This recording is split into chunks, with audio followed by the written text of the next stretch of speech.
ناظرین یہ سلسلہ جو آپ کھولیں ایک پورے کے اتنے دریچے ہیں، اتنے دروازے ہیں کہ اب آ کر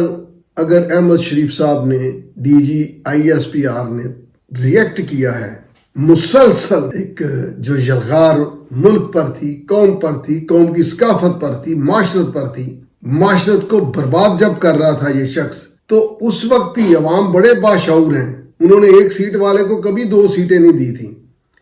یہ محنت کرنے والوں نے محنت کر کے اس کو 27 سیٹیں یا 26 دلوائیں، جس کے متعلق اس نے ساتھ ہی 2014 میں دھرنا شروع کر دیا، اور وہ ایک بہت موقر صحافی کا سٹیٹمنٹ ہے کہ دھرنا اس نے پہلے بتا دیا تھا کب شروع ہوگا اور کون کرے گا، کیوں کرے گا، وہ نواز شریف کے خلاف کیا جائے گا۔ وہ دھرنا ہوا، کسی کو پنجاب کا سب سے بڑا ڈاکو کہہ رہے ہیں۔ ادھر MQM کے ساتھ کام تھا کراچی میں، تو جلسہ کرنا تھا عمران خان نے، ظاہر ہے وہاں اس وقت MQM کا زور تھا، اس وقت MQM کے بھائی جو ہیں وہ بہنوں میں نہیں بدلے تھے۔ میاں نواز شریف صاحب کے دور میں راحیل شریف کے آپریشن سے یہ ایسا ہوا کہ لوگوں کی اس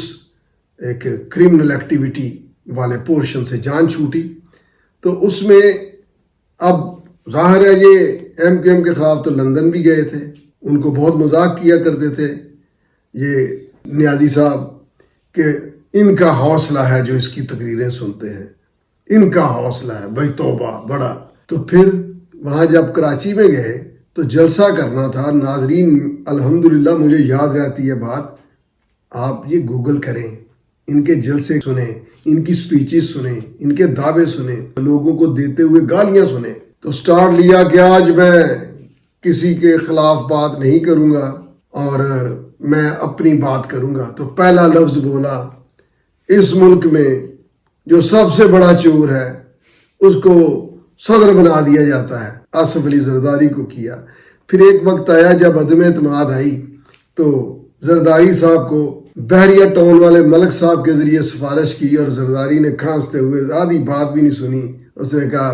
اب بہت لیٹ ہو چکا۔ جس سے جو کام لینا ہے اس نے لیا، استعمال کیا اور فارغ کیا۔